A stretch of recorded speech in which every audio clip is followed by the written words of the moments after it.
Yabuki Masamichi! Binastos at pinagtawanan sa pagbanggit pa lang ng pangalan. Ganyan maliitin ang isang Pilipino sa banyagang entablado. Wala ni isang naniniwala na may tsansa manalo ang Pinoy. Ismael Fajardo! Ganyan tratuhin ang mandirigmang Pinoy na sinabi nilang pampataba lamang. Ngunit hindi dito pumapayag si kabayan na hindi makaganti.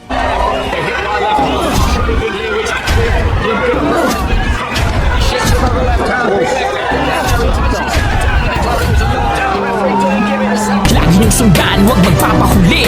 Pag-usapan ni bakbakan. Ito ang tahimik na halimaw mula Mindanao na hindi pumapayag pag binabastos. Sa pagpasok ng taong 2026, isang tanong ang bumabalot sa sambayanang Pilipino. Sino ang susunod na magdadala ng world title sa Pilipinas? Isa sa mga pangalang unti-unting umuukit ng takot ay nagmula sa angkan ng matatapang ng Mindanao. Mula Agusan del Sur ang tinaguriang silent assassin, si Miel Fajardo. 13 panalo, 11 knockout, isang estilong diretsahan, walang paligoy, walang inuurungan.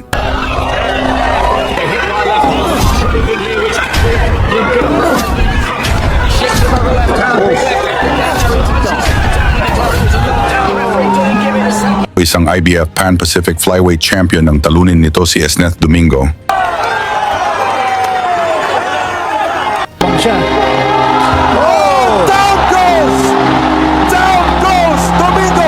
And ranked number 5 contender sa IBF Flyweight. Sa kabilang panig ng mundo, isang Japanese champion ang nagahari. Ang Japanese na IBF World Champion na si Masamichi Yabuki. 19 na panalo, 18 knockout at 4 na talo. Isang katawan na sanay sa digmaan at isang pusong hindi sumusuko hanggang sa huling segundo.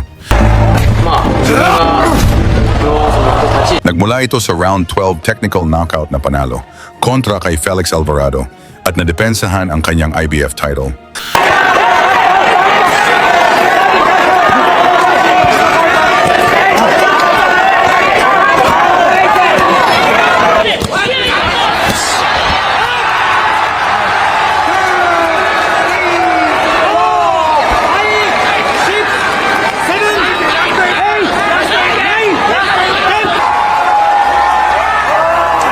Ngunit bago pa man ang usapang world title, dumaan muna sa apoy si Fajardo.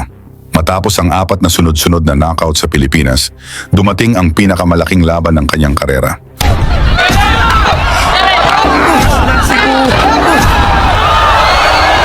Isang laban na itinakda sa Dubai, malayo sa tahanan, malayo sa suporta. Ayon sa marami, formalidad lamang ang mangyayari. Dahil ang kanyang makakaharap ay ang ipinagmalaki ni Bob Arum, ang alaga ng 2 division world champion na si Marcos Maidana, at itinuturing na future world champion, ang undefeated Argentinian knockout artist si Agustin Mauro Elavion Gauto. 17 panalo, 13 knockout, walang bahid ng pagkatalo.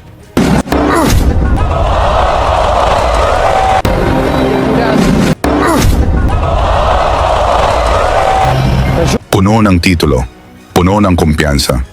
Para sa marami, ang Pilipino ay pampataba lamang sa record. Kaya bago pa man magsimula ang laban, binastos na siya sa pagtawag pa lang ng pangalan. Del Sur, Philippines, Ismael Fajardo! Ngunit sa loob ng ring, wala nang reputasyon, wala nang papeles. Katotohanan na lang ang natitira. Round 1, walang pasakalye. Agresibo agad ang dalawang mandirigma. Palitan ng mabibigat na suntok. Walang umatras.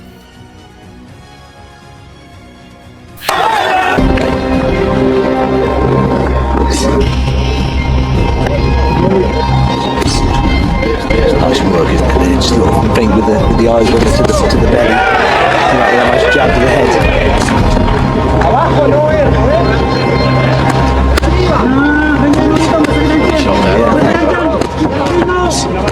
The left hook there, then as well with the second attack. I think he might feel he's hurt him with one of those body shots because he's really getting on him here for Hardo. To go down to the body again there. Then back up to the head, but he was letting his hands go, putting his punches together well.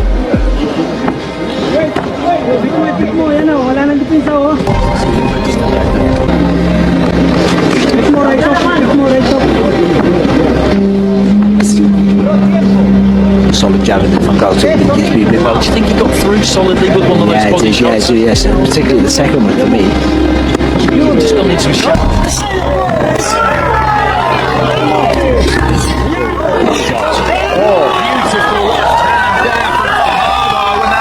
Hanggang sa pumutok ang isang kaliwa mula sa Pilipino. Bumagsak si Gauto, tumayo pa ang Argentinian, ngunit sa kanyang mga mata, may pumasok na pagdududa. Iba ang bigat ang suntok ng Pinoy. Tumayo pa naman ito at nagpatuloy sa... As we look at the replay, I don't think he will be. Mula sa atake ni Fajardo, bagsak ulit si Gauto, pero inabot pa ito ng bell. Round 2, dito na isinulat ang kasaysayan ng bagong alamat ng Pilipinas.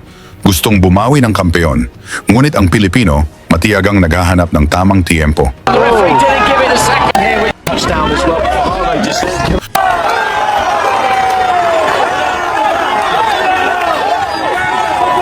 leading here, which could be a problem. Good upper body movement from him. He shifts another left hand, big left hand again. There he touches down with the glove. It was a knockdown. At nang dumating iyon, sunod-sunod na kaliwa, walang pahinga, walang awa.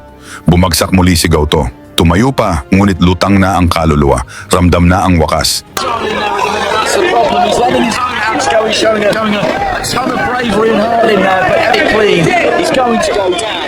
He's going to get hit clean because he's wide open at times. What's the referee doing? The referee's given him extra time there. He missed the knockdown. There was a touchdown with the glove which he missed. And then he was put down. Ronaldo just looking for that left hook. Every single time he can throw it, he is throwing it. Dipping low at the waist there. Touches down with the glove again and the referee doesn't see it. That's another knockdown. There's been a montage in this one. It's tremendous action, it really is. It is. It's superb. It is. It's superb. 1 minute 40. Leading around two. Shots. A big left hand and he's taking those two. Remaining around two. It's shots. Hindi na pinalampas ng Pilipino ang pagkakataon. Puro power punches ng kaliwa. Bagsak ulit si Gauto. Ngunit mapahanga ka rin sa tapang nito. Counting this time. Argentinian could really know how much more of this I would need to see. This is a critical stage of his career, of course. Dito na tinapos ni Fajardo ang paghihirap ni Gauto. Doon na pumasok ang referee, hindi para sa puntos, kundi para iligtas ang kanilang kampeon. Technical knockout. Panalo si Miel Fajardo, sa gabing iyon nawasak ang mga inaasahan. At isang tahimik na Pilipino ang nagpaalala sa mundo. Dahil dito lumayas si Lolo Bob Arum nang walang paalam. Ngayon ang tanong, handa na ba si Miel Fajardo na maging susunod na world champion ng Pilipinas? Ibahagi ang inyong opinyon sa ibaba. Banggitin ang inyong lugar upang sama-sama nating subaybayan kung hanggang saan aabot ang paniniwala ng mga Pilipino sa laban ni Fajardo kontra Yabuki. Lagi niyong sundan, huwag magpapahuli. Pag-usapan ni bakbakan, balita niya at laban. Mga Pinoy na di nagpapagapi. Salamat sa mga suporta na lagi nandyan.